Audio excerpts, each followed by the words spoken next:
Hello and welcome. 2014 is going to be a tough year for most automotive companies, and Bajaj Auto is no exception.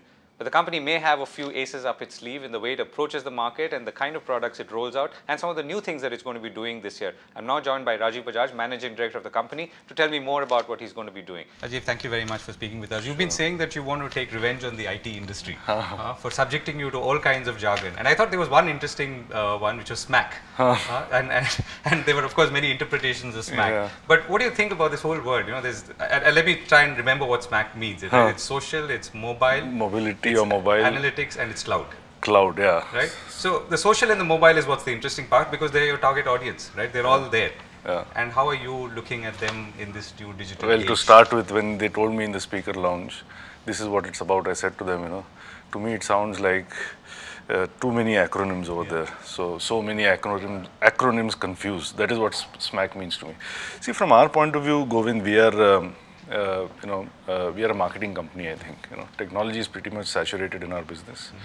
First mover advantage is everything. So why do you say that technology is saturated?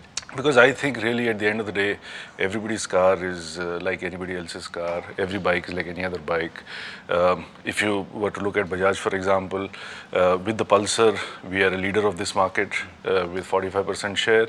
The same Pulsar in Indonesia against the same Japanese competitors falls flat on its face. We can't sell a 100cc bike in this market to save our life, but in Africa, we are the leader of that segment. So it's the same brand, same management, everything's the same. All that is different is who is first to market. And if you look at marketing companies, FMCGs, durables, automobiles certainly, you would invariably find that whoever gets in first, as long as he doesn't muck it up in terms of poor quality or service or customer satisfaction, he will eventually maintain that leadership, so long as he is able to defend it by improving whatever it is he's offering. So in that sense, there are so many tools to help us and enable us to do that better. This may be one. And I jokingly say sometimes, when I finished my engineering, it was all about world-class manufacturing. Then it became just in time. Then MIT came up with Lean. Then somebody came up with TQM. Then there was TPM. Then there was quality function deployment, QFD. Then there was Six Sigma. There was Blue Oceans. Somebody talked about the bottom of the pyramid. I have gone around all over the world asking people, where is this pyramid? Where is the motorcycle pyramid? Where is the bottom of the pyramid? So I think, while there are elements we can pick up in each of these techniques or systems or whatever they might be, but I think at the end of the day, each company has to decide what its strategy is and accordingly pick what works for it. So while IT plays a very big operational role in our business, whether it's product development, engineering, obviously the entire supply chain and that sort of stuff, and of course the back-end functions. But I would not think that in terms of marketing strategy, IT is that critical. I don't think so. Sure. I think the role of IT in a company like ours is far more, as of now, at a kind of execution level. Right. So now let me ask you the other question then, right? So how does, you talked about being a marketing company rather than, let's say, an engineering or a technology company, but the digital aspect is something that connects your consumers, right? So, and to that extent, I guess you have to be digitally connected or digitally aware, because that is an important aspect of the front end of marketing. I don't know if this is something that you've given thought.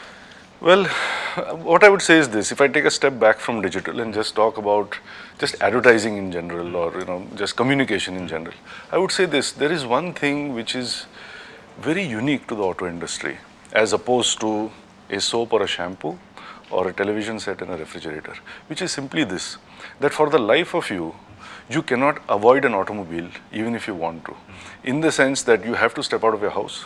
It's evident to you.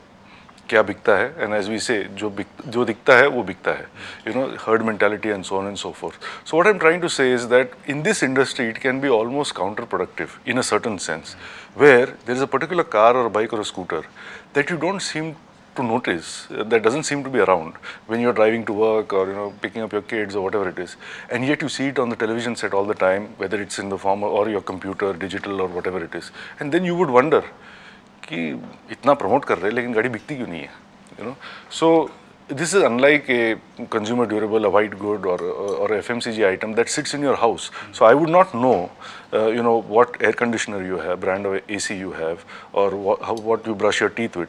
but I have to just step out of this hotel to know what you are driving. Sure. So in that sense, I believe that in this industry, communication is not the cause of success. It is the result of success, however counterintuitive it sounds.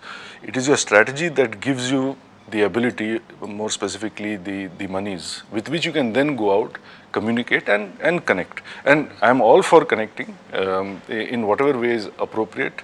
I don't believe in spreading it wide. I think you go deep rather than wide. That is always what works for strategy. But yet it comes downstream in the process for me, not upstream. Okay, so you've talked about transformation, right, and that is more in the past and past to now. So let me ask you a sort of very future kind of question, right? Do you think about the future of mobility and what that means for a two-wheeler company like Bajaj? Yeah, I'll give you an example. I mean, first of all, as a company, when I say I'm a marketing company, I must have a position. My position as a company is that I'm an anti-car company, because I believe that cars are built to the notion one size fits all. So it doesn't matter whether you largely use it for moving within the city, i.e. intra-city, or between cities. You still get the big car with all that space that weighs a ton, consumes all that fuel, spews out all that carbon dioxide, so on and so forth. I think in terms of mobility into the future, fundamentally there will be specialized solutions which are largely intra-city, largely intercity.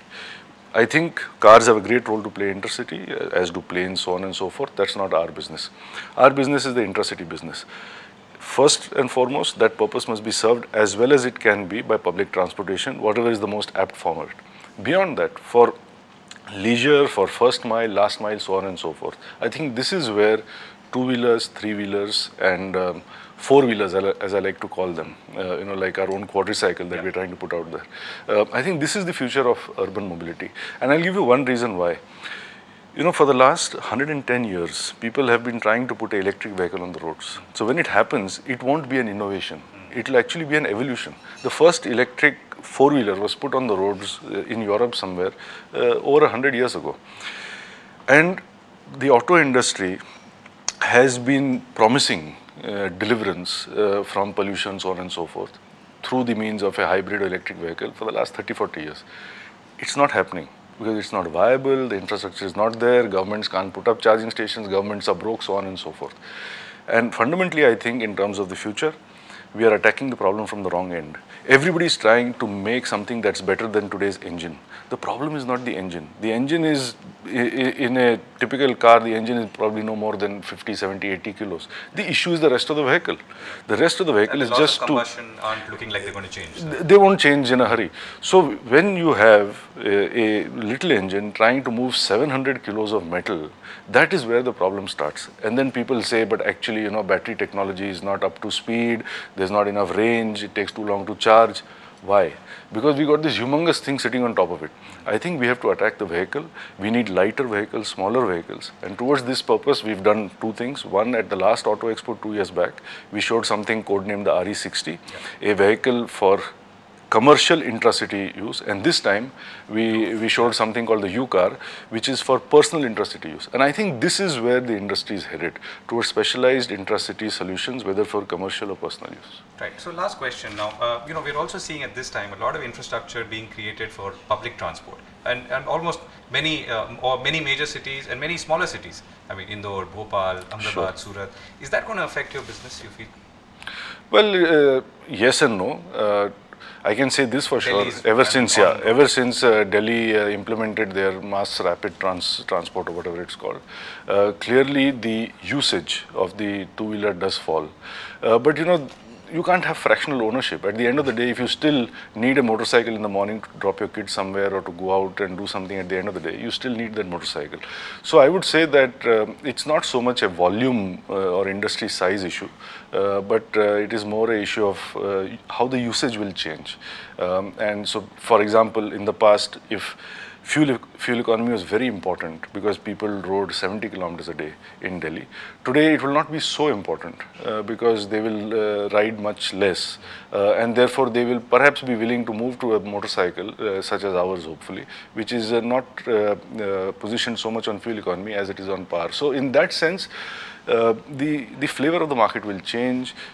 People will still buy two-wheelers, but they may buy it more for leisure, more for pleasure. And in any case, penetration is so low, speaking of India specifically, that I think growth is not an issue because there's a lot of opportunity outside the cities. So last question, what's your sort of 2014 key challenge or objective? Okay, well, see, to finish this financial year, I mean, we are having the best year in our history actually, in perhaps one of the most difficult times for the industry. Financially? Yeah, financially I would say in terms of the bottom line, etc. 9 months are already over, so I can say this, that we are going to have the best year, a record year. And what we have to single-mindedly focus on in the next financial year is our domestic motorcycle market share, because everything else we've got right. We do very well in the motorcycle sports segment, we do well with the three-wheelers, we do very well with the exports, and we are... Overall 1/5 you would want to take it to... Sorry? So overall 1/5 of the market you would want to take it to? Yeah, we are about 1/5 of the what we call commuter or mileage motorcycle market, and I think we have some nice ideas on how we can grow that, because the challenge is always, I mean, we have demonstrated for almost 5 years now a industry leading profitability with our operating margin being twice almost that of the closest competitor. So, growth is easy to do if you confuse it with greed. I mean, I can sell more tomorrow if I give them away free. The issue is, we need a CEO who can hang on to that 20% EBITDA and still deliver industry-leading growth. And I think that has to be our focus for next year. So profitability rather than numbers is your key? Yeah, I think there should not be a trade-off. I think a company's strategy should be smart enough to do both. It's not common, but then we are not here to do something common. Rajiv, thank you very much for speaking with us. Thank you, Govindraj. Thank you.